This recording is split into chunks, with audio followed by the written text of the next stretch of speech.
Jagadamba junction దగ్గర నుండి మా కృష్ణ మహేష్ బాబు అభిమానులు ఒక 2000 మంది అతిపెద్ద ఊరేగింపు తీశారు. దానికి నన్ను స్వతహాగా, ఎందుకంటే కృష్ణ మహేష్ బాబు ఫ్యాన్ల విశాఖపట్నం జిల్లాకి ఆనరరీ ప్రెసిడెంట్, ఆనరబుల్ ప్రెసిడెంట్. నేను ఒక అభిమాని, కృష్ణ అభిమాని, నేల టికెట్ గాని. కృష్ణ సినిమా రిలీజ్ అయిందంటే ఒక పండగ మాకు వాతావరణం. మొదటి రోజే చూస్తే గానీ ఆ కిక్స్ కానీ, ప్రభాత్ కానీ, సరస్వతి థియేటర్లో కానీ పావలాకే పాస్ కొనుక్కొని సినిమా హాల్కి వెళ్ళిపోయేవారు అన్నమాట ఇంటర్వెల్లో. అటువంటి ఆనందం పొందినటువంటి వాడిని కృష్ణ ఇన్స్పిరేషన్ తీసుకునే నేను ఈరోజు ఇండియన్ ఎయిర్ ఫోర్స్ లో ఒక పైలట్ ఆఫీసర్గా జాయిన్ అవడం కానీ ఇవన్నీ కూడా ఇన్స్పిరేషన్ అన్నమాట.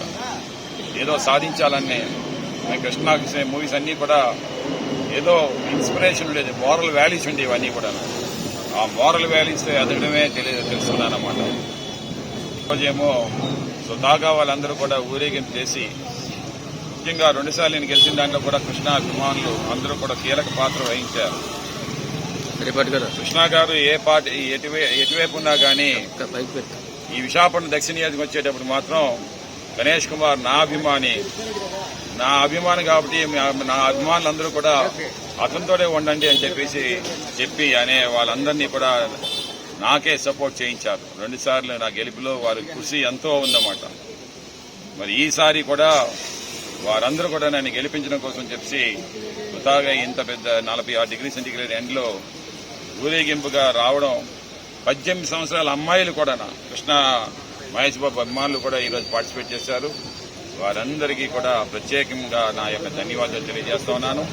వాళ్ళందరికీ నేను తెలియజేస్తాను, ఒక ఫోన్ కాల్ దూరంలో ఉంటాను మీకు ఎప్పుడు కూడా గెలుస్తాం. మళ్ళీ ఇక్కడ వైఎస్ఆర్సీపీ పార్టీ జెండా ఎగరేస్తాం. దక్షిణ నియోజకవర్గంలో సీఎం జగన్మోహన్ రెడ్డి గారు అవుతా ఉన్నారు. మళ్ళీ ఇంకొక 20 సంవత్సరాల వరకు కూడా ప్రతి నిమిషం, ప్రతి సెకండ్ కూడా మీకు కావాల్సినది ఏదున్నా సరే నాకు ఫోన్ చేయండి. ఫోన్ కాల్ దూరంలో ఉంటాను.